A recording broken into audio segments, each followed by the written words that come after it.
पिछले कुछ दिनों में ईपीएफओ ने पीएफ से जुड़े नियमों में कई बड़े बदलाव किए हैं। अगर आपकी सैलरी से हर महीने पीएफ कटता है तो ये बदलाव सीधे आप पर असर डालेंगे। सारे अपडेट आपको इस रिपोर्ट में दे रहे हैं, इसे ध्यान से सुनिएगा और सबके साथ शेयर कर दीजिएगा। नमस्कार, मैं हूं आपके साथ ममता तिवारी और आप देख रहे हैं न्यूज 18 का डिजिटल प्लेटफॉर्म।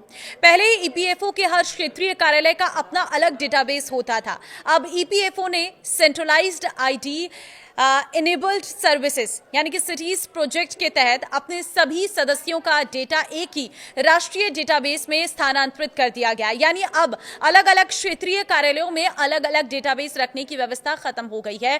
इससे किसी भी अधिकृत ईपीएफओ कार्यालय से सेवाएं मिल सकेंगी।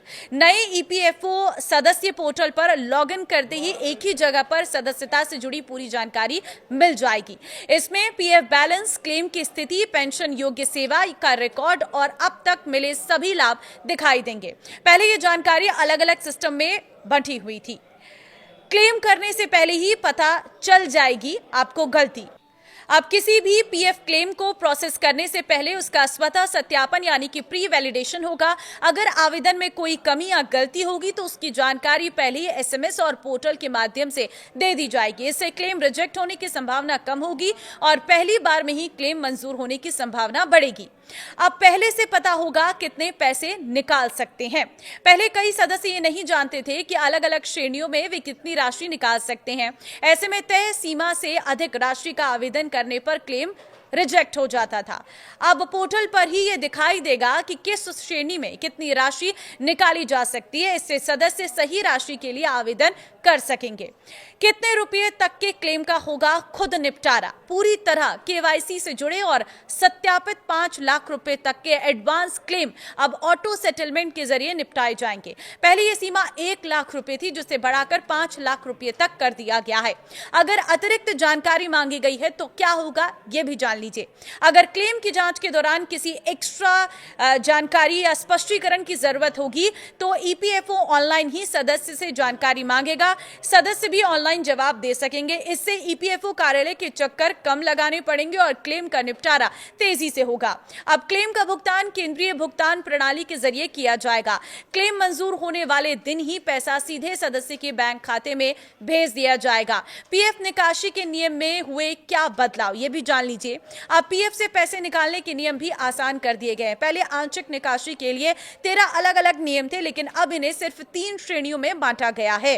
पहली श्रेणी है आवश्यक जरूरतें। इसमें बीमारी, पढ़ाई और शादी जैसी जरूरतें शामिल हैं। दूसरी श्रेणी है आवास संबंधी जरूरतें। इसके तहत घर खरीदना, घर बनाना, जमीन खरीदना, होम लोन चुकाने और घर की मरम्मत या रेनोवेशन जैसे कामों के लिए पीएफ से कैसे पैसे निकाल सकते हैं। तीसरी श्रेणी है विशेष परिस्थितियां। इसमें वे हालात शामिल हैं जो पहली 2 श्रेणियों में नहीं आते। हालांकि एक बात का ध्यान रखना जरूरी है, अभी पीएफ का पूरा पैसा कभी भी नहीं निकाला जा सकता। नई व्यवस्था के तहत खाते में कम से कम 25% राशि रखना जरूरी होगा। यानी अगर आपके पीएफ खाते में 1 लाख रुपए जमा है तो सामान्य स्थिति में कम से कम 25,000 रुपए खाते में रहेंगे। बाकी तय नियमों के अनुसार निकाले जा सकेंगे। अगर इलाज के लिए पैसे चाहिए तो सदस्य अपने या परिवार के किसी सदस्य के इलाज के लिए 12 महीने की सदस्यता पूरी होने के बाद पीएफ से राशि निकाल सकता है। वहीं अगर पढ़ाई के लिए पैसे चाहिए तो अपनी या परिवार के किसी सदस्य की शिक्षा के लिए 12 महीने की सदस्यता पूरी होने के बाद निकासी की जा सकती है। इसके लिए सदस्य अपने पूरे कार्यकाल में अधिकतम 10 बार पैसे निकाल सकता है। इसी तरह अपनी या परिवार के किसी सदस्य की शादी के लिए भी 12 महीने की सदस्यता पूरी होने के बाद पीएफ से राशि निकाली जा सकती है। शादी के लिए पूरे कार्यकाल में अधिकतम 5 बार निकासी की अनुमति होगी। अब आधार से जुड़े यूएन वाले पीएफ खाते नौकरी बदलने पर स्वतः ट्रांसफर हो जाएंगे। इसके लिए अलग से आवेदन करने या पुराने और नए नियोक्ता की मंजूरी लेने की जरूरत नहीं होगी। साथ ही पहले सदस्य केवल उसी क्षेत्रीय कार्यालय से सहायता ले सकते थे जहां उनका पीएफ खाता था। अब देश के किसी भी ईपीएफओ कार्यालय से सहायता और जानकारी ली जा सकेगी। पेंशनर्स को भी फायदा मिलेगा, वो भी जान लीजिए। कर्मचारी पेंशन योजना ईपीएस के पेंशन धारकों अब किसी भी ईपीएफओ कार्यालय में सेवाएं ले सकेंगे और जीवन प्रमाण पत्र जमा कर सकेंगे। साथ ही केंद्रीय पेंशन भुगतान प्रणाली के तहत किसी भी क्षेत्रीय कार्यालय से मंजूर हुई पेंशन देश के किसी भी बैंक खाते में भेजी जा सकेगी। तो ये है वो बड़े अपडेट जो अब ईपीएफओ की सर्विस में किए गए हैं। तो एक एक अपडेट को मैंने आपको पूरे अच्छे तरीके से बता दिया। अगर कोई और कंफ्यूजन है तो आप कमेंट में पूछ सकते हैं। फिलहाल इस वीडियो को आप शेयर कर दीजिए और अपनी राय इन अपडेट्स को लेकर जरूर दीजिएगा। नमस्कार।